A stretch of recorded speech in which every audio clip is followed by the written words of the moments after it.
Hadirin sekalian yang saya hormati, melalui forum virtual ini selanjutnya kami mengucapkan terima kasih kepada Bapak Sri Yono yang juga anggota Ilugas, pengurus Ilugas, alumni Akamigas Angkatan keempat, sebagaimana pembawa materi webinar pada hari ini dengan judul Net Zero Emission Indonesia 2060. Saat ini beliau sebagai founder dan direktur PT CGI Indonesia, PT Cakra Giri Energi Indonesia, suatu perusahaan nasional yang salah satu kegiatannya bergerak dalam sektor energi baru terbarukan. Sebagaimana energi masa depan yang ramah lingkungan, menggantikan energi fosil yang potensinya semakin berkurang dan dinilai kaya akan polusi. Beliau akan menyampaikan sebagaimana potensi dan perkembangan EBT di Indonesia. Berikut program dan permasalahan dalam suatu milestone hingga target zero emission di Indonesia pada tahun 2060. Harapan kami, semoga pemaparan ini sangat menarik dan bermanfaat bagi Bapak, Ibu, Saudara, dan adik mahasiswa selaku peserta partisipan lainnya, khususnya tentang energi baru terbarukan termasuk. Ke depan, saya sangat berharap masih banyak lagi para penulis yang akan disajikan dalam webinar Ilugas, yang dikenal sebagai wadah para alumni untuk berbagai pengalaman dan pengetahuan yang dipunyai. Dalam kesempatan webinar ini, kami pengurus Ilugas juga menyiapkan e-sertifikat bagi peserta yang memerlukannya. Akhirnya, izinkanlah saya atas nama Ilugas menyampaikan terima kasih yang sebesar-besarnya kepada para hadirin, khususnya Bapak Bambang Sriono dan tim webinar, koordinator dan moderator, beserta komoderator yang saya banggakan, dan saya mengucapkan selamat mengikuti webinar ini. Wabillahi taufiq wal hidayah. Wassalamualaikum warahmatullahi wabarakatuh. Ketua Umum Ilugas, tertanda Supriyanto. Terima kasih. Terima kasih Pak Budiarjo sebagai Budiarso saya. Sekretaris Jenderal Ilugas. Sebelum narasumber menyampaikan materinya, akan saya sampaikan terlebih dahulu CV ringkas dari Pak Bambang Sriono. Beliau lulus Akamigas jurusan Teknik Umum tahun 1973, kemudian berkecimpung di dalam refinery maintenance, LNG project, dan juga ada refinery project. Namun pada tahun 2024 berkiprah di sumber daya manusia di Pertamina Pusat, dan 2 tahun kemudian menjabat sebagai Kepala Divisi Hukum dan Sumber Daya Manusia. Pada tahun berikutnya, selama 3 tahun, sebagai Direktur Utama Pertamina Training and Consulting. Dan 2017 sampai sekarang, sebagai Founder dan Direktur PT Cakra Giri Energi Indonesia. Demikian CV ringkas dari beliau. Selanjutnya kepada Pak Bambang Sriono, kami persilahkan untuk menyampaikan materi Net Zero Emission Indonesia 2060. Masih, Pak Bambang, silakan, suaranya belum keluar. Oh, maaf ya. Selamat pagi, saya sampaikan kepada para partisipan dan saya mengucapkan terima kasih atas kedatangan di webinar ini, Bapak Ibu Saudara, adik-adik mahasiswa. Selamat malam untuk Pak Benjamin Mirin di Cornell University New York yang hadir pagi ini. Dan sebelum memulai, saya ingin menyatakan bahwa 3 bulan lalu saya dikontak oleh Ilugas, tim webinar Pak Ridwan, untuk menyampaikan Net Zero Emission 2060 Indonesia. Pada saat itu, kualitas udara Jakarta belum menjadi sorotan yang cukup padat pada hari-hari ini. Jadi pendekatannya nanti adalah global dulu, baru nanti ke detail, dan mungkin di ujung nanti di Q&A kita bisa ngobrol-ngobrol soal kualitas udara Jakarta. Jadi emisi ini pendekatannya adalah global dulu, sejarahnya dari mana sih net zero emission dicanangkan dan sebagainya. Baik, next Pak, next Mas. Salah 5 dari ancaman teratas yang dihadapi dunia 10 tahun dan ke depannya lagi adalah diantaranya cuaca yang ekstrim. Terus kegagalan kita mencoba mengatasi ekstrim dengan aksi manusia, tapi mungkin gagal. Juga kerusakan lingkungan yang dibuat manusia yang belum bisa dihentikan. Penyakit menular seperti kemarin kita alami dengan dengan pandemi COVID-19. Dan yang satu kadang kita lupa adalah hilangnya keanekaragaman hayati. Pada setiap tahun, setiap hari itu terjadi kehilangan tumbuh-tumbuhan dan spesies binatang yang secara tidak sadar makin punah untuk selamanya akibat dari perubahan iklim. Nah, di antara naiknya suhu bumi. Suhu bumi ini diperkirakan naik karena selanjutnya adalah efek rumah kaca. Kita saat ini hidup dalam rumah kaca besar sekali, di mana sinar matahari itu tidak semuanya memantul keluar, tetapi kembali. Rumah kaca sendiri diyakini tidak sama sekali jelek. Artinya rumah kaca ini juga sudah berlangsung secara natural berabad-abad, berjuta tahun bahkan, dan menjaga suhu bumi juga stabil. Namun akibat kacanya makin tebal dengan berbagai substansi yang ke atmosfer, maka suhu bumi akan naik dan dia akan akibatnya adalah perubahan iklim yang merugikan kita semua.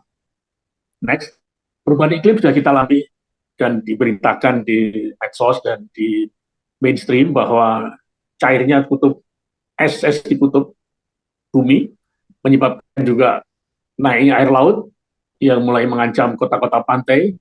Juga terjadi di Indonesia, di Semarang, Pekalongan, Demak, mulai terasa rob, muara di Jakarta Utara juga makin ekstrimnya badai yang terasakan baik di darat maupun di laut.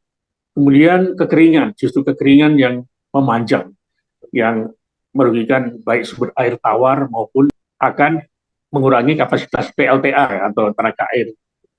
Pusat listrik tenaga air akan terpengaruh pada suhu cuaca yang kering, sehingga kurang. Tidak mungkin juga perubahan iklim akan mengubah aliran air laut, karena perubahan sinar matahari yang menyinari laut yang sensitif terhadap sinar matahari akan merubahkan suhu. Kalau aliran air laut berubah, maka ikan-ikan akan hilang, kemudian berbagai kejadian membentuk ekstrim yang kurang bagus karena kita ingin tadi. Next, selanjutnya. Nah, bumi sendiri saat ini mulai tidak ditutupi berbagai gas, di mana susunannya adalah dominannya karbon dioksida atau CO2. CO2 sendiri bisa terjadi dari pembakaran bahan bakar fosil dan proses industri. Tapi juga ada yang warna hijau muda adalah karbon yang dari kebakaran hutan, kemudian karbon yang dilepaskan oleh natural. Mungkin napas-napas jutaan orang manusia, miliaran manusia itu juga naik menjadi karbon monoksida di kota-kota padat, karbon dioksida maksud saya. Dan juga ada gas metan, ada NOx nitrogen oxide yang keluar dari asap kendaraan juga, dan fugitive gases yaitu CFC, fluorokarbon, bahan-bahan yang merusak ozon depleted substances. Selanjutnya, dari tahun 2015 itu dari COP atau Conference of Parties, salah satu dari PBB punya climate change team, di mana COP21 di Paris tahun 2015 dihadiri 196 negara, itu mencanangkan mendeklar perlunya net zero emission 2050. Dan di situ mulai dipikirkan adanya NDC, National Determined Contribution. Jadi dikasih jatah nasional bangsa-bangsa itu atau negara-negara itu untuk mengurangi emisi CO2 dan yang lain itu dikasih jatah. Jadi NDC itu. Dan pada tahun 2021 di Glasgow, di UK, kota di Scotland di utara itu ada COP Conference of Parties 2026, di mana di forum itu Indonesia yang menghadapi G20 event di Indonesia sedikit menawar, mendeklarasikan net zero emission 2060 untuk Indonesia. Ya 10 tahun lebih mundur dari yang dideklarasikan di COP21 Paris. Setelah itu, maka di Indonesia dibantu oleh IEA atau International Energy Agency, Bappenas, SDM, KLHK, mulai merancang menyusun rencana net zero emission 2060. Dan dari situ, maka selanjutnya muncul suatu roadmap atau jenjang menuju ke emisi 2060. Pertama, 2022 ada undang-undang EBT disahkan supaya memperkuat peran EBT, energi baru dan terbarukan, pada bauran energi Indonesia. Masih ingat waktu itu tahun lalu ada dikampanyekan kompor listrik untuk 2 juta rumah tangga dengan induction stove supaya menggantikan LPG yang mengurangi emisi karbon ke udara. Tahun depan 2024 pembangunan interkoneksi dari kelistrikan dan juga dibuat jaringan listrik pintar, smart grid dan smart meter. Intinya mengurangi energi usage yang tidak perlu dan juga membuat fleksibilitas dan kemudahan operasi jaringan listrik yang intinya mengurangi energi yang terbuang. Tahun 2025, 2 tahun dari sekarang, itu bauran energi baru terbarukan diharapkan mencapai 23% dari seluruh bauran energi nasional dan diberatkan dominasi kepada PLTS, pembangkit listrik tenaga surya. 2 tahun kemudian, 2027, LPG yang selama ini diimpor di luar masih cukup banyak, di stop. Diganti apa? Nanti kita lihat paparan berikutnya.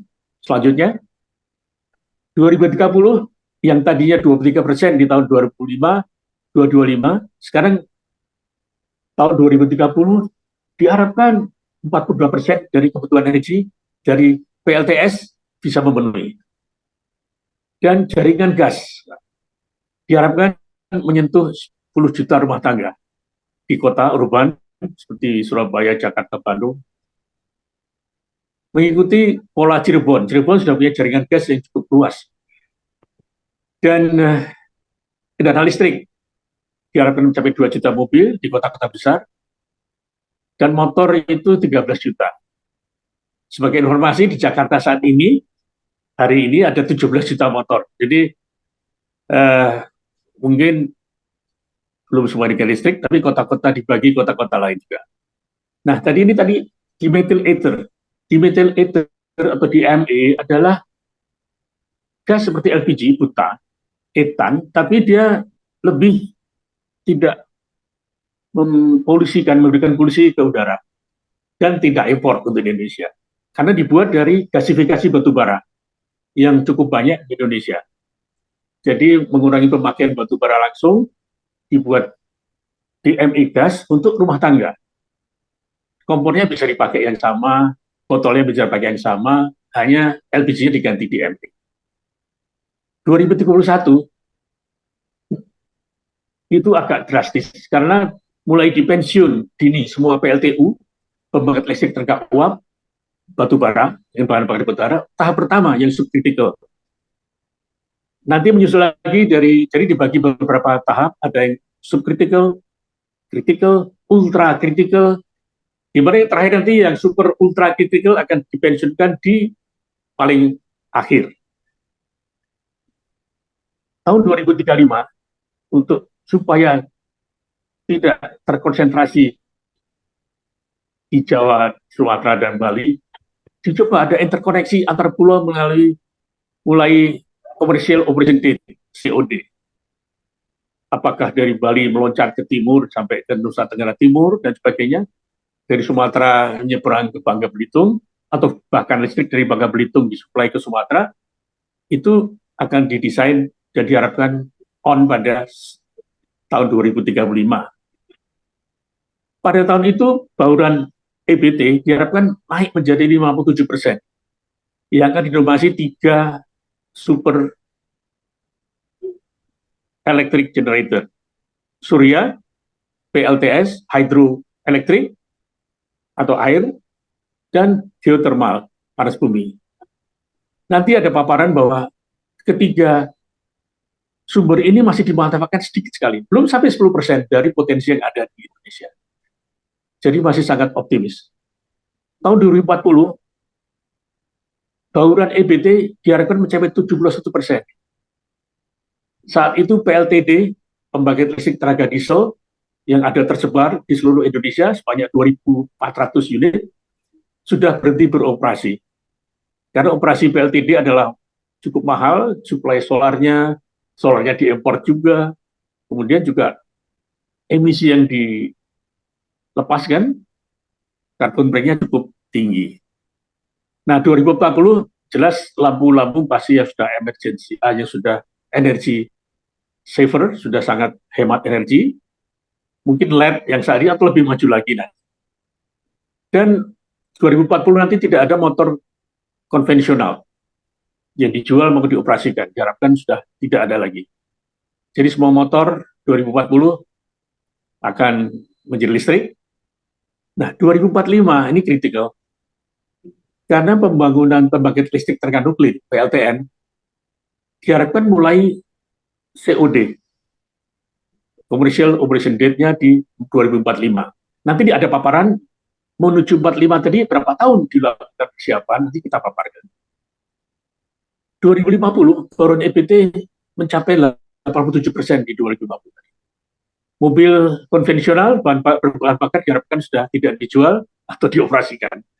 Soal nanti pelarangannya atau sebagai koleksi, saya nggak tahu, tapi itulah target yang dicanangkan oleh Indonesia emisi 2060, net zero emisi 2060. Sasaran terakhir 2060 mungkin terdengar ambisius, maka mungkin ini adalah adik-adik mahasiswa, saudara-saudara yang lebih muda dari saya pribadi. Bagaimana mencapainya adalah bauran EBT diharapkan mencapai 100% dengan PLTS, hidro, nuklir, geothermal, dan jaringan gas itu sebanyak 23 juta sambungan di kota-kota besar sudah terpasang di apartemen-apartemen, di kompleks perumahan, dan di kampung-kampung justru. Jadi diharapkan menggunakan gas, yang tetap menggunakan gas, sedangkan yang menggunakan listrik 52 juta. Itu diharapkan lebih tidak ada jejak karbon sama sekali. Dan penggunaan kendaraan listrik diproyeksikan sudah sangat masif dan hampir tidak ada kendaraan bensin kecuali untuk koleksi ataupun untuk show saja. Selanjutnya.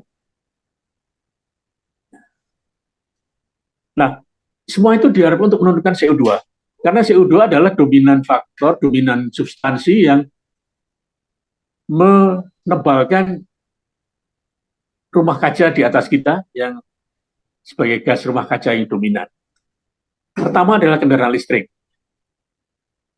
Saat ini kendaraan listrik hanya sebagai lifestyle, menghindari ganjil genap, dan juga sebagai orang yang hobi. Namun nanti diharapkan kendaraan listrik akan menjadi mainstay atau suatu tiang dari transportasi umum, transportasi pribadi di negara kita. Kemudian EBT, energi baru yang terbarukan untuk listrik, menggantikan batu bara yang tadi pelan-pelan 4 tahap akan dimulai di pensiun dini. Kemudian diperkenalkan CCS dan CCUS, yaitu Carbon Capture Storage dan Carbon Capture Utilization and Storage. Adalah bagaimana mengurangi karbon dari CO2, baik dari cerobong asal, industri dan PLTU, maupun dari atmosfer langsung. Nanti saya paparkan. Nah, kemudian kota hijau. Kota hijau itu, kota hijau. Oke. Mas Radian minta tolong di mute. Kemudian dari Kota Hijau adalah bangunan baru atau bangunan ada sekarang itu sudah mulai banyak konsultan untuk efisiensi energi, baik dengan biaya minimal ataupun yang baru, desain yang baru, sehingga hemat energi, efisiensi energi, dan tidak membangkitkan emisi karbon di tempat lain, baik dari pembangkit listrik ataupun dia sendiri. Yang terakhir adalah biofuel, bahan bakar dari terbarukan dari tanaman nabati, baik berupa minyak sawit, berupa minyak dari sampai ke rumput laut mempunyai potensi menjadi bahan bakar. Dan ini sekali lagi tugas dan adik-adik untuk mengeksplor dan memanfaatkan dengan baik. Listrik tadi juga tidak semudah. Pertama tadi kenal listrik. Betul manfaatnya 30 juta barrel oil equivalent menjadi dikurangi jumlahnya. Kemudian mengurangi impor BBM, betul. Mengurangi emisi gas rumah kaca, betul. Namun tantangannya adalah kembali lagi. Pertama kali ada tantangan, risiko emisi pembangkit batu bara. Ini seperti yang diungkapkan Rocky Gerung di TikTok itu. Kalau listrik dipakai, nanti untuk ngecas perlu energi listrik. Energi listrik datang dari Suralaya. Nah, sama aja, itu kata beliau. Nanti ada paparan lagi mengatakan bahwa tidak sepenuhnya benar. Kemudian infrastruktur pengisian baterai, ini tantangan juga. Saat ini pun 2021 kemarin baru 200. Tahun 2002 baru 693 kali lipat. Alasan pelaku usaha adalah seperti telur dan ayam. Saya bikin charger listrik kalau mobilnya listrik sudah banyak. Mobil listrik akan banyak kalau chargernya sudah tersedia ekosistemnya. Jadi harus ada niatan memecah telur dan ayam tadi. Kemudian baterai. Baterai adalah kelemahan dari mobil listrik maupun sistem listrik di terbarukan yang di surya maupun angin. Karena baterai yang baik itu lithium maupun baterai yang konvensional untuk yang mobile yang bisa diangkat adalah paling parah 3 tahun, paling bagus di 10 tahun. Mereka akan habis masa pakainya sehingga akan menjadi limbah yang banyak sekali. Dan ini akan menjadi PR untuk kita semua di masa generasi datang. Pada saat itu tiba, sudah ada pola reuse.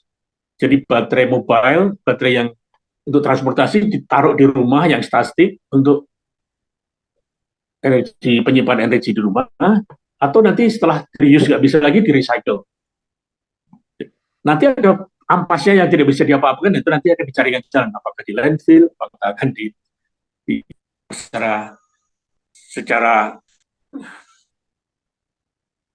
secara lebih maaf. Dan selanjutnya ini perbandingan konversi energi. Ya tadi mengenakan bahwa mobil listrik sama aja, toh membangkitkan energi di tempat lain, membangkitkan karbon di tempat lain.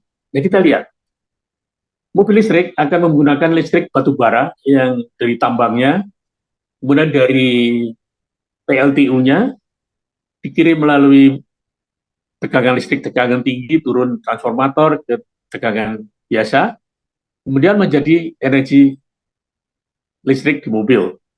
Nah, energi mobil ini presentasinya lebih tinggi, bisa sekitar 70% dari baterai ke roda itu 70%. Kemudian efisiensi energi di hulunya lebih tinggi lagi. Namun jika energi datang dari PLTA atau air, di mana efisiensi energinya 80%, maka mobil listrik ini sangat ideal, tidak sama sekali punya jejak karbon dan energi efisien. Sebenarnya mobil bahan bakar fosil ada di lapangan minyak, ada kilang minyak, ada transportasi yang akan menggunakan tanker ataupun kapal tanker ataupun truk akan menyebabkan energi juga. Lalu kemudian dari seliter bahan bakar menjadi roda, putaran roda itu efisiensi rendah, paling tinggi 30-40% kalau tidak salah. Iya, itu sangat bagus. Sehingga kalau dihitung-hitung secara teliti, energi efisiensi mobil listrik akan lebih rendah dari efisiensi energi mobil bensin. Kita lihat jejak karbonnya selanjutnya. Nah, kita lihat tadi perbandingan jejak karbon. Di tambang batu bara ada CO2 yang dikeluarkan oleh mobil-mobil truk ukuran besar dan shovels, atau kemudian di pembangkit listrik ada lagi CO2 yang dikeluarkan. Namun pada saat transmisi tenaga listrik tidak ada karbon, sampai ke mobil tidak ada karbon. Kalau mobil konvensional, karbonnya muncul di kilang minyak untuk mesin gasnya, merek Waukesha ataupun Caterpillar untuk memutar pompa. Kemudian di kilangnya juga ada karbon, karena dari 100 liter minyak mentah itu sekitar 5-10 liter dipakai sebagai bahan bakar. Kemudian dalam perjalanan ada jejak karbon, ada tanker, ada mobil listrik, kecuali yang pipa, seperti di Balongan di Jakarta ada pipa, tidak ada jejak karbon. Nanti pada saat dipakai di kendaraan, tentu ada jejak karbon lagi, keluar CO2 dari knalpot mobil kita. Selanjutnya, kita perjelas lagi energi baru dan terbarukan. Yang baru adalah nuklir, hidrogen, dan gasifikasi batubara. Sedangkan yang terbarukan, yang bisa kontinui baru-baru itu ada air, angin, matahari, panas bumi, bioenergi dari minyak nabati, dan lain-lain. Di antaranya adalah gelombang laut pasang surut. Itu termasuk terbarukan, karena siklus tiap tahun atau tiap bulan terjadi demikian. Selanjutnya, PLN dengan panduan dari ESDM, ini ESDM 2002 sumbernya, mempunyai target pada 2059 nanti akan terjadi bauran energi seperti saya sebut tadi, di mana kuning adalah surya, solar, itu memegang peran penting. Solar penting, kemudian nuklir mulai muncul dari 2045, yang warnanya orange. Baru kemudian ada lagi biru paling atas adalah pasang surut. Di mana saat ini teknologinya ataupun pilot project di Indonesia belum ada untuk tidal atau pasang surut. Sedangkan yang lainnya ada konvensional, hidrogen, gas, bio, dan kecil-kecil. Tapi harapan tertinggi ada di solar. Kita tinjau solar itu baik atau apa betul-betul ideal. Tentu ada cacatnya. Kita selanjutnya. Tenaga surya. Ini potensi. Kita daftar dari 2015 waktu dari RUEN. Jadi potensi kita ada yang di kolom merah terlihat cukup besar. Panas bumi, hidro, mikro hidro. Mini mikro adalah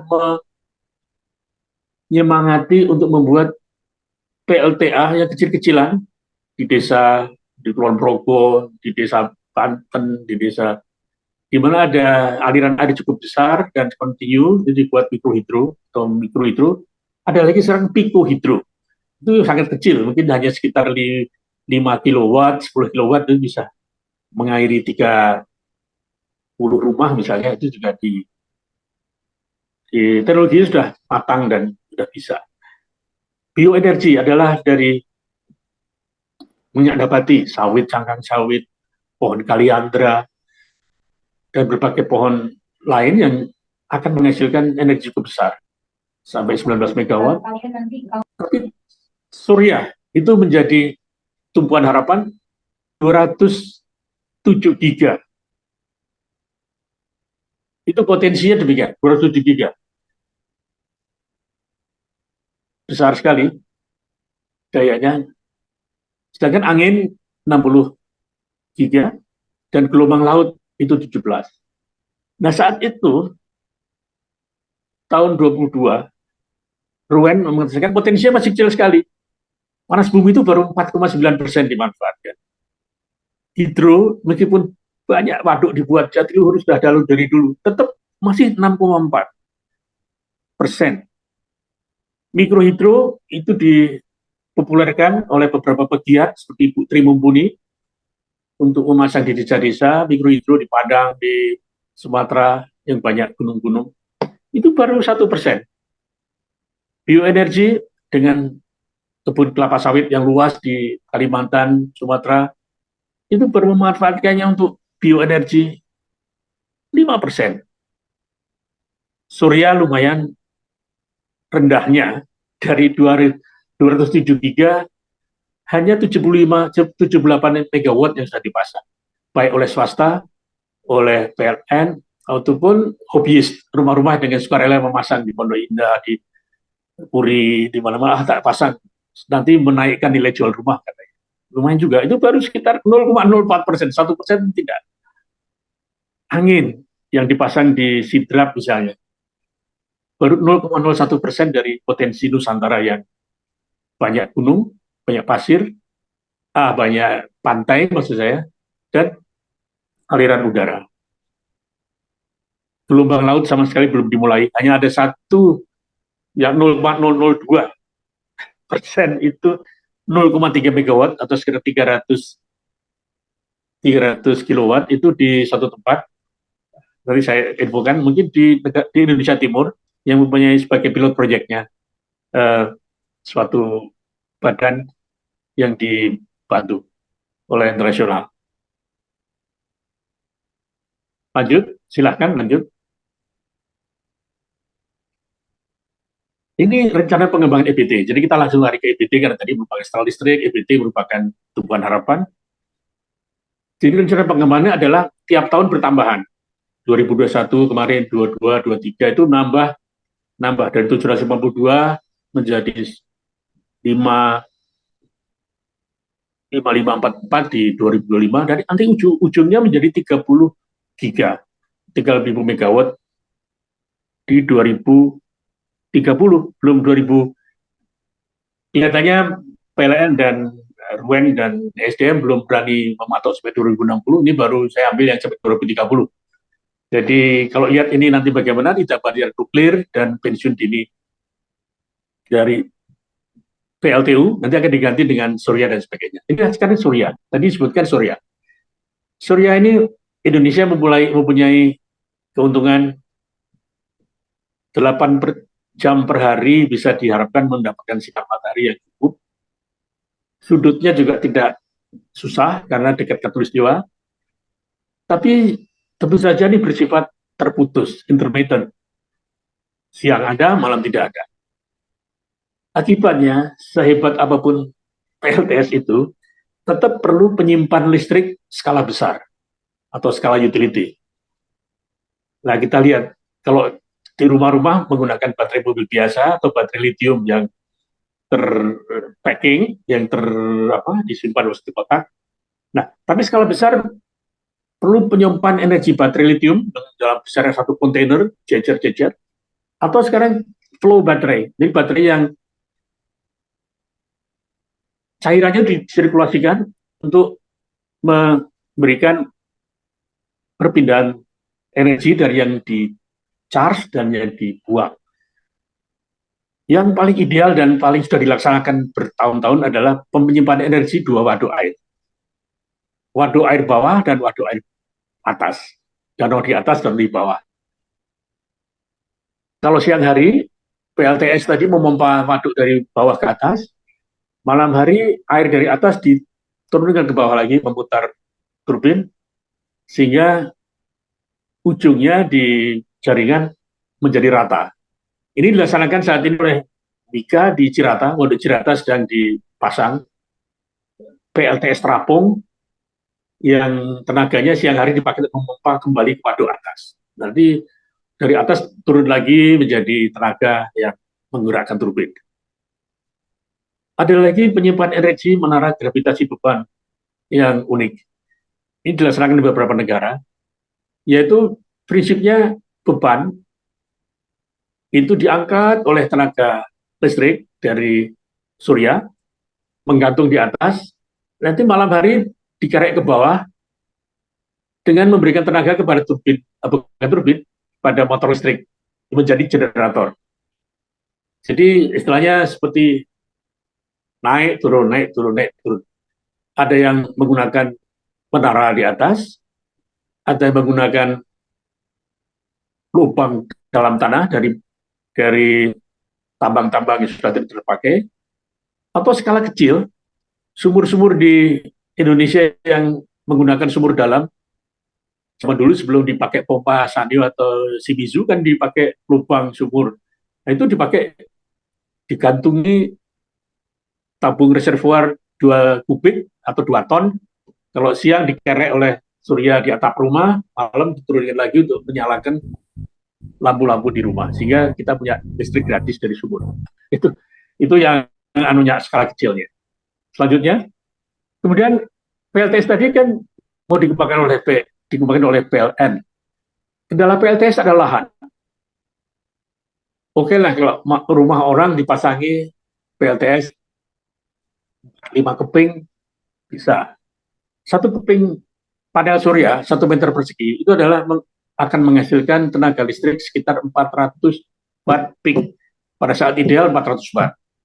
Sehingga pada 12 jam atau 8 jam akan bisa menghasilkan listrik 10 jam lah, katakanlah 4.000 kilowatt. 4 kilowatt. 4 kilowatt tadi dikalikan dengan harga 4 kilowatt jam dikalikan dengan 1.500, 6.000. Jadi dari 1 keping solar panel itu akan menghasilkan Rp6.000 selama 10 jam. Nah, tentu PLN tidak bisa menggantungkan rumah kecil-kecil gitu. Mulai diperkirakan tambang-tambang yang sudah tidak digunakan, sudah sangat merusak lingkungan sebenarnya, terbuka. Kalau dilakukan reforestasi atau penghutanan kembali, pertama harus mengangkut topsoil atau tanah atas yang cukup banyak, ditanam pohon endemik dengan risiko 40% akan mati. Nah, PLTS memikir lebih baik dipasang tambang tadi di gelar panel surya dan tenaganya akan disalurkan. Dan mereka menggunakan di Sumatera Selatan yang banyak tabung batu bara itu bisa muncul 27 megawatt. Sumatera Barat bisa muncul 50 megawatt. Kalimantan Selatan 12,5 megawatt, dan yang paling besar Kalimantan Timur ini ada Kaltim Primakul, ada tambang rakyat, ada tambang itu bisa punya potensi 346 megawatt. Ada gangguan suara, maaf. Selanjutnya, Sorry. maaf. Jadi ada Mas Ari, mau selanjutnya jadi setelah PLTS. Ya ini kok. Nah ini ya, ini waduk. Tadi disebutkan waduk terapung. Jadi yang saat ini dilaksanakan di Cirata sudah dilakukan. Dan nanti waduk terapung ini mulai PLTS terapung di waduk, maksudnya, itu akan menjadi populer. Dan PLN mulai mentenderkan atau meminta kepada para pelaku usaha, ayo dong bikin PLTS terapung, nanti listrik saya beli sebagai independent power producer. Mesti misalnya danau di Batam. Di Batam itu ada danau di atas, tabung reservoir. Dari penganggur, oke lah pasanglah panel surya, nanti listriknya kita beli.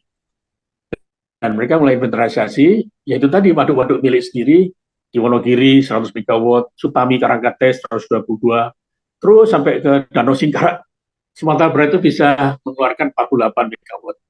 Kalau dipasangi panel solar yang terapung. Itulah usaha energi yang dilakukan ISDM, PLN untuk mencoba mengejar target net zero emission 2060 tadi. Lanjut. PLTS atap rumah. Ini dipopulerkan di negara lain juga sudah, Jerman terutama, Singapura, bahwa PLTS di atap rumah ini fleksibel. Mau pasang 3 panel bisa, mau pasang 6 panel bisa. Dan ini sudah keluar permennya tahun 13 2019, dan diharapkan rooftop ini akan menjamur karena harga panel surya sudah turun jauh daripada harga panel surya pada tahun 2005 misalnya. Sekarang sudah terjangkau, dan kalau generasi muda, pasangan muda punya rumah, terus ada panel surya, wah itu modern, kelihatannya modern, lifestyle lagi. Meskipun nanti ada kekurangan di baterai sistemnya, pemeliharaannya dan sebagainya, tapi cukup simple dan bisa dipasang dengan siapa saja, dengan sedikit course atau training. Selanjutnya, saya batu bara. Tadi sebagai batu bara di Sio-Sio, istilah Jawa di Sio-Sio itu di Wong Palembang bilang kaniayo batu bara sebagai penyebab polusi. Tapi nyatanya di dunia ini batu bara masih demikian, Pak. Bapak Ibu Saudara sekalian, adik-adik. Batu bara di dunia ini masih, Indonesia itu hanya 3,2%, persis hampir sama dengan Ukraina. Sedangkan yang dominan adalah Amerika Serikat, Australia, Rusia, China, India. Dengan sekarang batu bara dipojokkan sebagai sumber karbon ke atmosfer, apakah para pelaku batu bara ini diam saja atau ya udah pasrah deh, kita pindah usaha lain? Kita lihat usaha apa yang dilakukan oleh para pelaku batu bara untuk mempertahankan eksistensinya. Selanjutnya, kita contohkan di Indonesia saja, tapi belum lari ke Amerika, belum lari ke Cina ataupun India, tapi di Indonesia. Pelaku ekonomi batu bara produsen adalah para tambang batu bara, para perusahaan yang punya IPO, saham-saham di bursa indeks adalah produsen batu bara. Dan mereka hidup dari batu bara. Transport, ada 390 pemilik bus besar kecil yang saat ini sibuk mengangkut batu bara dari hulu sungai ke hilir, dari tambang-tambang Sumatera menuju tempat pengumpulan dengan kapal tunda dan sebagainya, dengan sekitar kru yang cukup banyak dan keluarganya. PT KAI dengan babaranjangnya yang terkenal di Sumatera Selatan. PT KAI sengaja mengimpor lokomotif-lokomotif ukuran besar, bukan dipakai di Jawa, bukan untuk mengangkut Argo, Bromo, Anggrek dan sebagainya, tapi untuk satu rangkaian batu bara menggunakan 3 lokomotif ukuran sangat besar dengan panjang yang berkilo-kilometer. Pendapatan PT KAI cukup besar dari operasi batubara yang rutin tiap hari dari tambang batubara ke Pelabuhan Tarahan untuk kirim ke Jawa dan ekspor. Kemudian dilepas dari kereta api ada truk-truk cukup banyak untuk mengangkut batubara dengan sebagai pelaku ekonomi. Oke, kemudian transport kita tinggal dulu ke PLTU. PLTU dominan sekarang ini menggunakan batubara seperti yang dikeluhkan oleh kawan-kawan, khalayak, netizen. Wah, jadi menjadi blame, menjadi tuduhan bahwa PLTU di samping industri lain adalah pemakai batubara yang menyebabkan emisi. Solusinya adalah teknologi. Mengapa PLN mempunyai subcritical, critical, ultra critical, super high critical PLTU adalah teknologinya. Membuat clean style baru keluar batubara yang bersih dengan penyiapan bahan bakar, dibikin pulverize, dibuat ditambah katalis kalau perlu, sehingga karbon yang dilepaskan akan lebih sedikit. Jadi itulah teknologi yang diterapkan oleh PLN. Dan kedua adalah co-firing. Co-firing adalah tidak semata-mata menggunakan batubara, tapi memberi pendamping makin besar. Jadi saat ini pendampingnya ada bermacam-macam, dari biomasa, cangkang sawit, apapun, ada lagi bahan jemputan. Jadi artinya bahan-bahan dari urban waste atau sampah kota itu bisa juga dibakar bersama-sama. Tidak usah membuat pembangkit listrik tenaga sampah khusus, tapi sampah yang sudah terseleksi dan terkualifikasi dibakar bersama-sama di co-firing PLTU. Dan gas merupakan salah satu alternatif. Jadi lama-lama dari 4 boiler, yang 2 boiler dipakai gas, nanti 3 boiler, lama-lama 4 boiler menjadi gas. Sehingga turun besar sumbangan emisi gas CO2-nya dengan pemakaian gas, baik itu LNG maupun gas alam pipa, itu menjadi co-fire yang menggeser peran dominan batu bara. Tapi kalau itu tidak dilakukan, maka ada alternatif, ada carbon capture tadi, CCUS, carbon capture at source, carbon capture di sumber cerobongnya. Apakah semua PLTU bisa dipasang carbon capture? Itu pertanyaan. Tentu keperluan investasi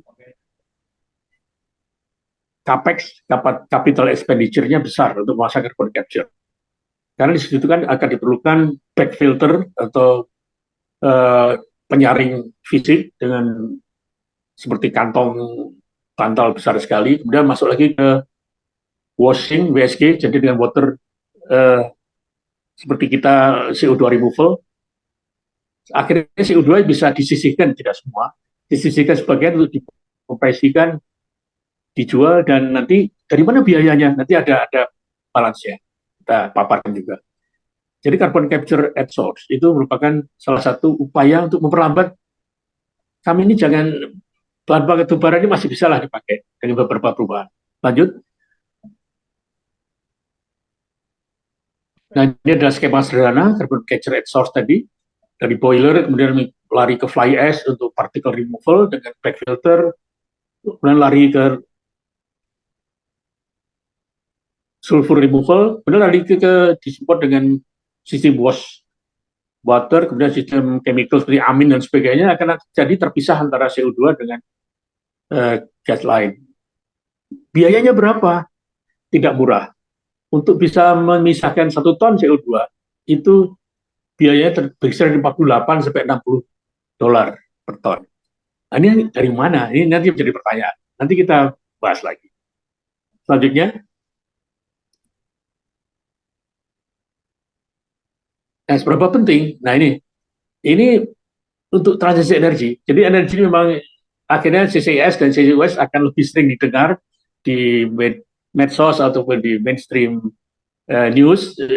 CCS, CCUS ini akan selalu didengar, yang tadinya sekali lewat nanti akan lebih lama. Lanjut, biar cepat. Saya lihat waktu saya. Lanjut, Mas. Next. Nah, tadi ada yang US. Jadi CCUS adalah capture. Oke, mundur lagi satu, Pak. Mundur.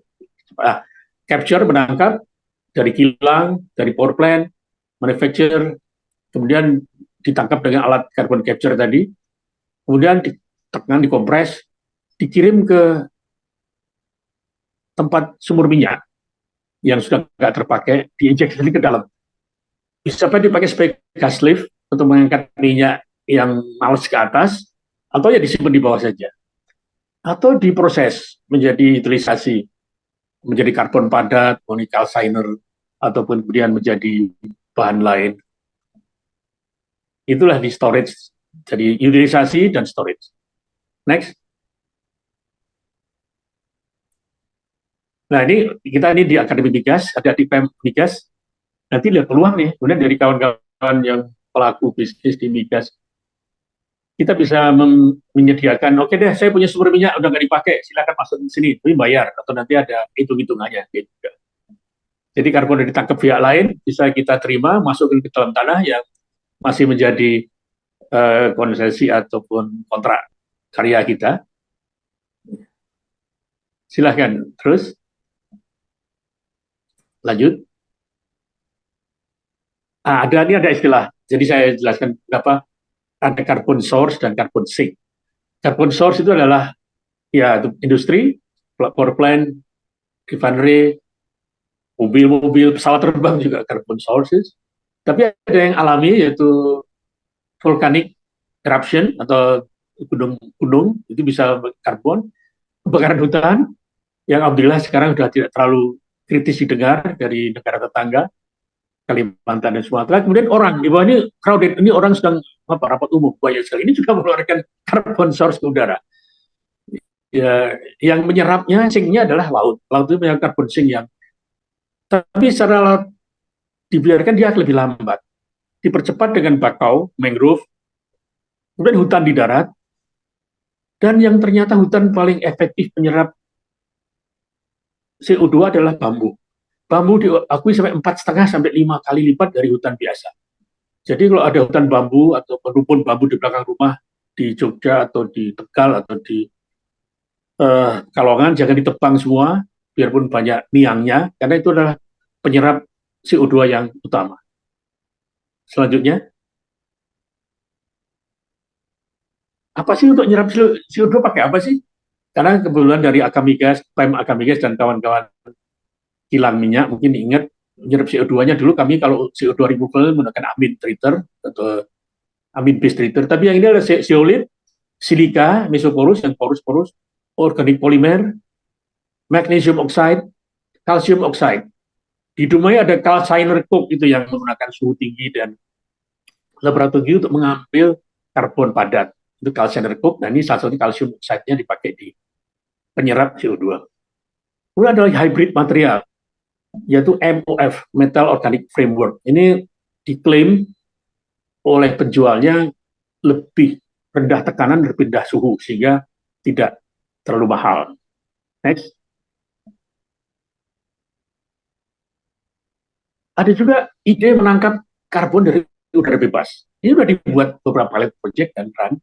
Itu gambar aja. Jadi udara bebas disedot dengan fan-fan yang berderet seperti fan AC itu. Kemudian setelah masuk di dalam, ditangkap, kemudian dimasukkan ke dalam kolom dan dilakukan pemisahan CO2 dari nitrogen, udara dan air. Tapi konsumsi listriknya cukup besar. 1.200 kWh per ton CO2. Jadi ton CO2 tinggal mengalihkan saja kali Rp1.700, itu 1 ton. Nah, kalau listrik ini datang dari PLTU, ya sama saja. Di PLTU mengeluarkan karbon di udara ditangkap, menggunakan listrik itu banyak. Idealnya dari surya atau EBT lain, nuklir misalnya, atau dari tenaga angin, bisa untuk menangkap karbon udara bebas. Terus kalau menangkap udara bebas, dapat duit dari mana? Nah, ini ada contohnya yang trickle.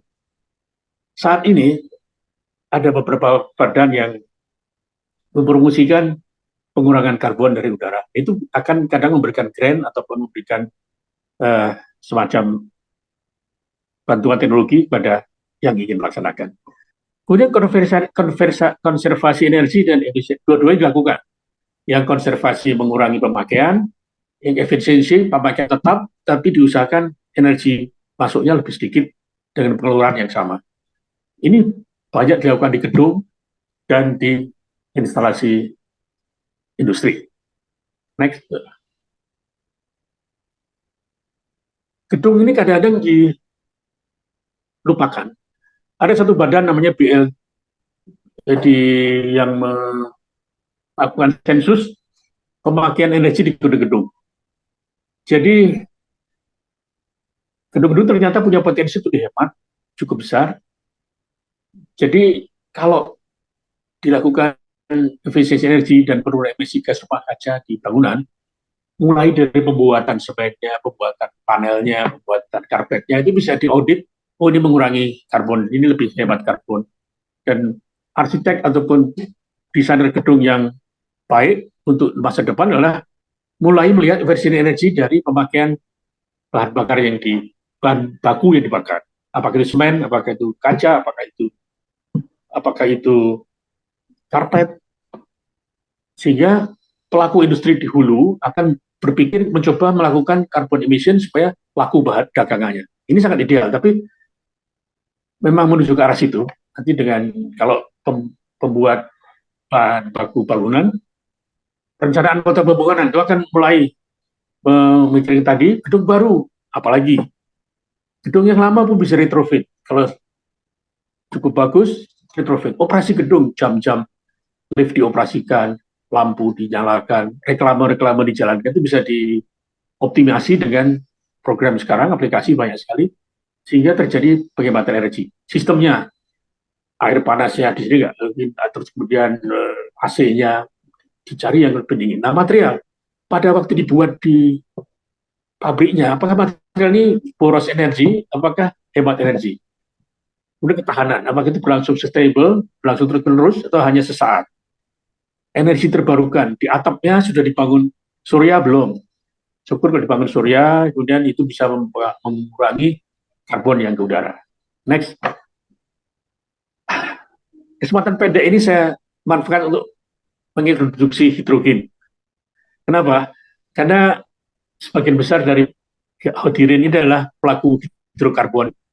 Hidrokarbon baik minyak itu kan hidrokarbon. Jadi sekarang karbonnya dihilangi, tinggal hidrogennya H2. Betulkah hidrogen H2 ini sangat potensi? Kita lihat selanjutnya. Next. Selanjutnya, oke. Hidrogen ini pun diberi label nama. Ada hidrogen biru, ada hidrogen hijau, meskipun namanya sama saja, tidak berwarna, tidak berbau.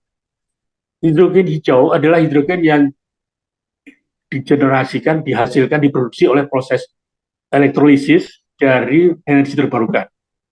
Bisa dari surya, angin, gelombang di pulau terpencil, mau dialirkan listriknya ke Jawa bagaimana? Harus membangun sutet lewat laut, tidak mungkin. Akhirnya dibuatlah elektrolisis, jadilah gas hidrogen. Gas hidrogen bisa disimpan, dimasukkan ke tangki kecil, dikirim ke Jawa, ke industri lain untuk bahan bakar. Itu green hidrogen. Tapi ada juga hidrogen biru. Blue hidrogen adalah proses gas alam seperti Pulau Bunyu misalnya. Kemudian ada steam reforming, itu dimasukkan dengan uap air juga, nanti akan timbul hidrogen, gas hidrogen dipisahkan. Tentu saja hasil pembakarannya dilakukan manajemen karbon lagi dan digabung dengan penjualan sistem ekonomi hidrogen. Inilah ya, ideal juga, belum kelihatan sampai sekarang. Nanti akan digunakan untuk transportasi emisi, mobil berbahan hidrogen, mobil bisa menggunakan fuel cell, hidrogen langsung menjadi tenaga listrik, atau masuk menjadi bahan bakar, motor bakar bisa juga. Industri kimia, hidrogen banyak di situ. Pembangkit listrik tadi, dan bisa diekspor, dicairkan seperti LNG, meskipun lebih stringent, lebih berat syaratnya, tapi mungkin, itu udah keluar. Itulah hidrogen. Nah, kita lihat gimana di Indonesia. Oleh RUEN, dan dibuatkan pertama dekarbonisasi, ya, energi efisien, ya, daur ulang karbon diusahakan, maksimalkan potensi non karbon, ya. Nah, yang terakhir adalah mengoptimalkan rantai nilai hidrogen, dioptimalkan nilai rantainya. Bagaimana? Silahkan. Selanjutnya, membuat skenario yang optimal. Jadi skenario tidak terpecah-pecah sporadik, harus secara nasional digabung. Kalau mau betul hidrogen ini halnya memperkenalkan budaya baru, harus komprehensif dan niat ingsun betul, artinya betul. Potensi alam dicari, ekstrimnya ada air terjun besar di Mamberamo di Irian misalnya, kita buat PLTA besar, istrinya kemana? Kita buat LRG saja. Sebentar mas, masih ada 2. Hidrogen tadi, ya. Optimasi, menciptakan pasar. Jadi pasar ini harus diciptakan, ada bukti hidrogen, ada ekosistem penjualan dan permintaan hidrogen, dan terus terang yang sangat berat, investasi infrastruktur. Itu tidak mudah dan harus ada investor yang sangat tertarik dan melihat itu adalah bankable. Next, Pak. Selanjutnya. Ini flowchart. Hidrogen tadi kita tunda sebentar. Kita lari ke PLTN. Dan PLTN ini, apa ya sih Indonesia bakal punya nuklir? Nyatanya Batan sudah melakukan survei terus di beberapa tempat, 5 tempat yang sudah terdokumentasi. Di Bangka itu statusnya feasibility study, sudah selesai tahun 2013 ya. Makanya katanya Bangka ada thorium yang menggunakan pengganti uranium. Kemudian West Kalimantan ada stand site survey. Muria itu paling tua, 1991 sudah dicanangkan untuk punya PLTN di Muria, tapi ada beberapa hal, ada mikrosismik, meteorologi dan sebagainya dekat dengan urban yang Semarang dan sebagainya, itu menjadi agak tertunda. Dan Banten site, Banten dekat dengan kita tuh lagi di understudy sekarang. East Kalimantan juga, ini jauh sebelum ada pencarian IKN, mereka sudah mengincar East Kalimantan karena dari segi geologi stabil dan akan dari populasi lebih agak remote, tidak terlalu padat seperti di Jawa. Sekarang kalau kita lihat ini undang-undangnya ini kecil, nanti kalau perlu kita kirimkan. Sudah ada peta regulasinya, Undang-Undang 45-nya ada. Kemudian di Undang-Undang Pemerintah itu 17, Undang-Undang 17 2007. Kemudian PP Peraturan Pemerintah ada tahun 2014. Perpresnya juga sudah ada. Dari Perpres itu muncul terus sampai apa yang dilakukan sekarang. Ini tidak berhenti. Tahun lalu dibuat Bapeten, Badan Pengawas Tenaga Nuklir, dan itu mulai menjadi embrio untuk melakukan kontrol terhadap usaha-usaha menuju ke PLTN. Tapi itu masih jauh ya, kelihatannya next Pak. Nah mereka menyatakan ya sumber energi bersih, nuklir ya bersih, mendukung net zero emission betul, sebagai baseload. Sebagian besar dari tenaga listrik EBT itu cocok untuk peaker, bukan untuk baseload. Kecuali PLTA. Kalau PLTA untuk baseload ya. Kalau tenaga angin, tenaga surya harus memerlukan energi storage yang besar sekali, kecuali dengan waduk atas waduk bawah tadi, pump hydro system itu cocok. Tapi PLTN selalu sebagai baseload karena dianggap stabil, tidak intermittent dan tidak mengganggu frekuensi dan smoothingnya jaringan PLN. PLTN 24/7. Demand listrik sangat meningkat, diharapkan akan bisa capai dengan melonjakan PLN, melonjakan PLTN. Lahan PLTN itu sangat kecil sebetulnya, kecuali buffer atau daerah penyangga ya.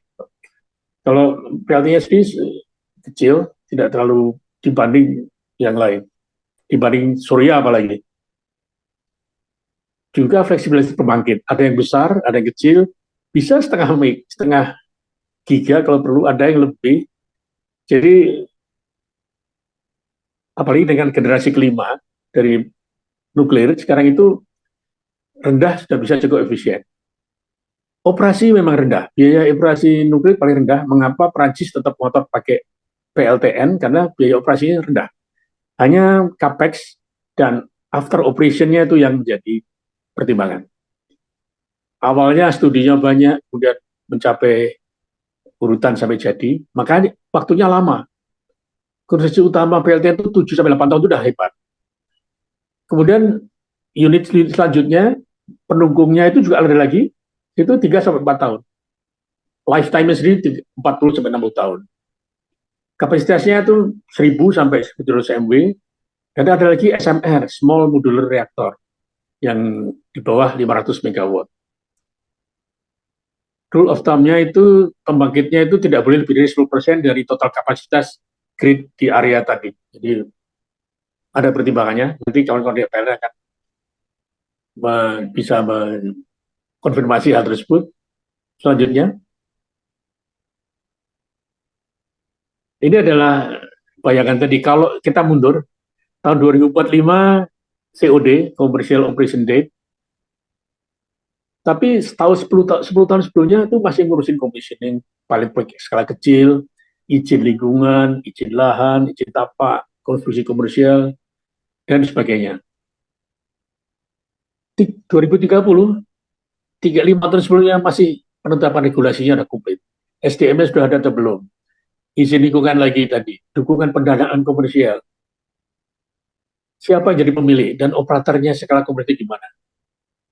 2 tahun dari sekarang, 2025, itu makanya dengan ada Bapeten dan sebagainya, pembentukan PDO, Nuclear Energy Program Organization, undang-undangnya disusun lagi, regulasi turunannya juga harus sampai ke Perpres tadi, dan penyiapan SDM.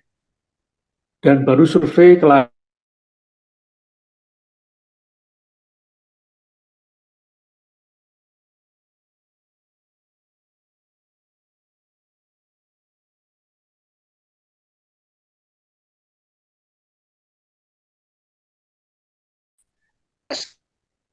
Nah, demikian tadi yang ini panjang, jadi saya akan baca satu-satu.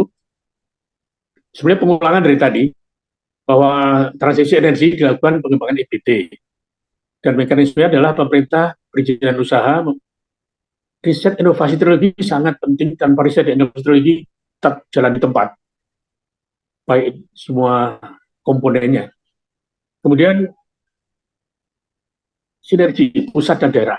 Jadi harus ada sinergi pusat dan daerah, ada yang terlalu cepat ingin maju, ada yang lambat, harus diharmonisasi. Kemudian peran masyarakat melindungi memelihara kelestarian wilayah dalam pemanfaatan EBT. Next, next. Nah, ini tadi menguatkan Perpres 11 2003 tentang EBT ini supaya lebih diperhatikan dan mendukung program strategis dan strategi pemerintah. Jadi 11 2023. Ini diambil dari halaman IG-nya, Instagram-nya Cakra Giri, jadi tulisannya kecil-kecil, tapi kalau untuk presentasi demikian bisa menjadi bahan untuk diskusi, dan ini hanya menekankan apa yang kita utarakan tadi. Next, Mas, masih ada 15. Perdagangan karbon, ini suatu komoditi baru. Komoditi yang nggak bisa dipegang dengan tangan, komoditi yang hanya disentuh bisa sih, terasa barangkali. Perdagangan karbon merupakan berbasis pasar untuk mengurangi emisi gas rumah kaca melalui kegiatan jual beli unit karbon. Jadi unit karbon adalah satuan ton karbon dioksida. Indonesia sudah meluncurkan satu subsektor listrik, itu 2023 kemarin dicoba untuk merekonstruksikan bagaimana sih perdagangan karbon. Sebagai contoh adalah dari subsektor pembangkit listrik dulu.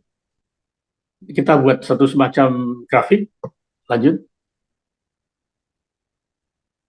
Nah, ini dikeluarkan, ada istilah-istilah ini saya sebutkan.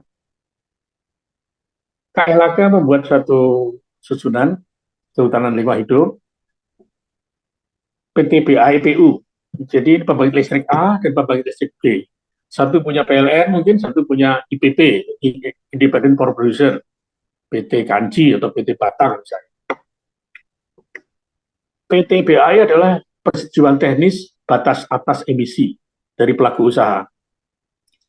Ini didefinisikan dari kaidah dari NDC tadi, Natural Determined Contribution, dan kalau total emisinya lebih, maka dia akan mempunyai defisit emisi dalam ton CO2.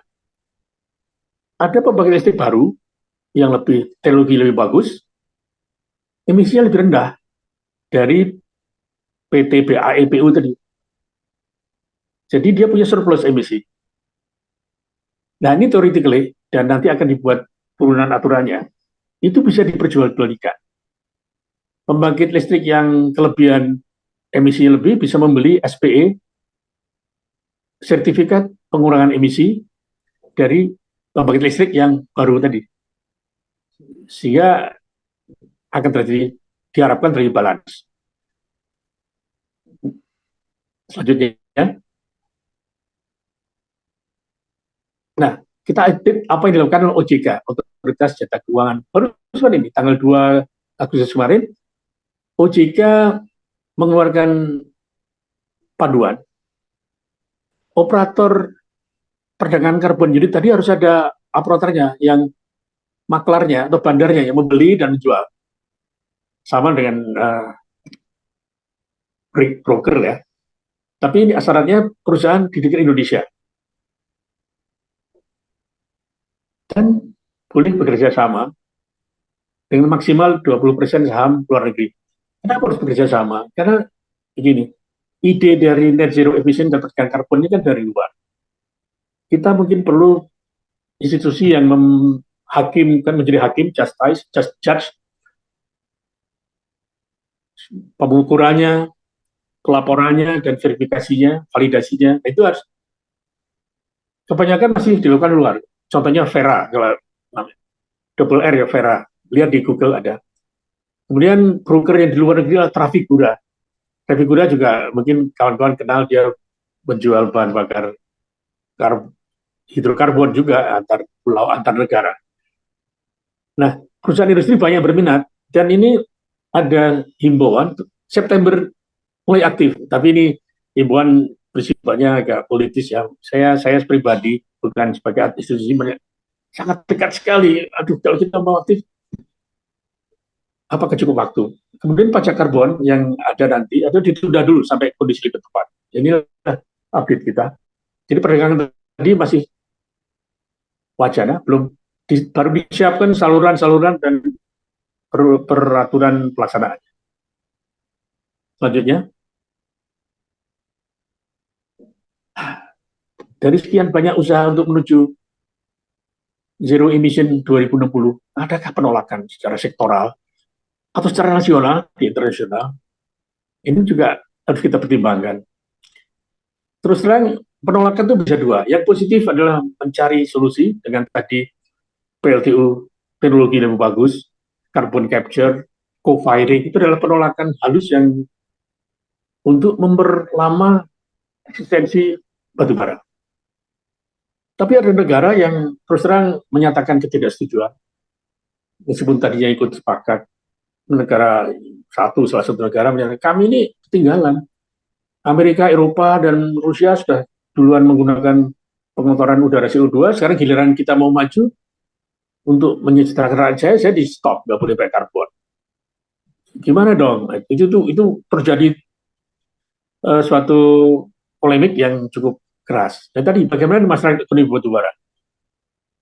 Tidak semua karbon keluarkan oleh di atmosfer adalah dari PLTU. Tidak. Ada industri lain yang tidak harus menggunakan batubara. Industri logam dasar seperti Krakatau untuk iron ore, tanur tinggi harus menggunakan batubara sebagai bahan bakarnya, dilapis biji besi batubara, biji beri batubara, atau derivatif batubara. Tidak bisa diganti. Memang untuk pencairan aluminium dan austenitic steel itu menggunakan listrik bisa, tapi untuk logam dasarnya membentuk dari biji besi menjadi slab besi kasar adalah tetap batubara. Industri lain tetap menggunakan batubara. Semen, semen bisa kilnnya bisa dialihkan ke gas. Tapi pada saat tertentu tidak semua pabrik semen punya akses ke gas dan tetap menggunakan batubara. Demikian industri lain yang tidak kaca yang tetap menggunakan batubara. Sehingga tiga, adakah terobosan teknologi yang sedang sekarang ini atau nanti ditemukan? Nah, ini harapan kita kepada adik-adik mahasiswa yang merupakan audiens dominan. Dengan adanya net zero 2060 harus ada terobosan teknologi, baik itu dipelajari di luar ataupun ditemukan sendiri, sehingga kita bisa mengejar dan mencapai targetnya. Tanpa itu dengan teknologi saat ini, no way, kita akan berjalan di tempat. Dan 4 adalah 40 tahun kurang, itu adalah sebentar sekali, 40 tahun. Apakah hal yang luar biasa ini hanya bisa dicapai dalam 30 sekian tahun, 38 tahun, barangkali 37 tahun? Ini masih question mark, yang jawabannya adalah kebanyakan kepada generasi muda penerus dari industri dan pelaku energi Indonesia. Next. Kesimpulannya, menuju Indonesia 2060 merupakan upaya skala sangat besar, melibatkan seluruh bangsa sebagai stakeholder. Karena sosialisasi, edukasi, pelatihan, praktis, dan mitigasi hal-hal yang negatif itu sangat perlu. Kita disadarkan pada saat ini kualitas udara Jakarta sangat jelek. Bukan sangat jelek. Artinya di rekor sangat tidak sehat, naik turun, kadang sehat dan tidak. Dan kita diancam atau bukan di ukuran sangat lembut, 2,5 nanometer, dan itu keluar bisa dari kendaraan, bisa dari dari abu cerobong, industri, maupun juga dari kegiatan manusia sendiri, pembongkaran gedung, asbestos, itu semua bisa mengakibatkan beberapa PM2,5 tadi. Kemudian nomor 2, perubahan total dari pola penggunaan energi. Yang tadinya nyaman, enak dengan minyak, batu bara, harus ke listrik. Listrik itu cukup repot, baterainya, kemudian harus cari pengisiannya, dan kalau rusak harus ganti baterai 4 tahun sekali. Investasinya, kebijakan nasional yang mendukung, terutama energi yang konsisten dari negara maupun industri. Konservasi yang betul. Artinya jangan nice to have aja, tapi memang perlu. Jadi 2 itu, next. EBT, pada saatnya energi baru dan terbarukan, pada saat menghasilkan limbah yang cukup besar. Baterai, misalnya, baterai kendaraan dan baterai, akan ada yang mulai turun. Kita mengenal namanya high life cycle, diisi banyak, dibuang banyak, lama-lama habis datar. Itu kan di reuse, dipakai lagi di baterai darat, jika kebutuhan sudah banyak, dan setelah baterai darat tidak bisa, di recycle, sampai produk akhir yang lebih sedikit, kecil, dan bisa dilakukan penyimpanan terakhir. Nah, limbah nuklir akan ditangani secara khusus dan aman. Di antaranya ada konvensi, kalau kita mengimpor uranium dari negaranya Pak Ben Mirin di Amerika, kita nanti limbahnya kita kembalikan ke sana. Dan negara itu akan menerima, karena dia bisa diperkaya untuk menjadi produk lain atau menjadi kebutuhan lain. Jadi tidak harus kita perkaya di dalam negeri, tidak harus kita simpan di dalam negeri.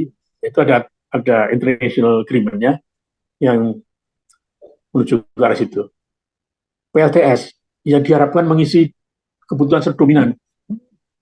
Kami belum punya pabrikan solar panel yang cukup produktif saat ini. Saat ini import semua, solar panel seluas lapangan bola, seluas 2-3 keping itu semua masih import. Memang harganya murah dari China, Korea, tapi China yang utama. Even Eropa pun impor dari China, dari China. Dan itu kita akan menjadi sangat tergantung, kecuali kita punya pabrikan solar panel dalam negeri yang harus loncatan, artinya pada produk yang kualitasnya terbaru, bukan yang sudah industri sunset, industri yang baterai terbenam, itu harus yang terbaru.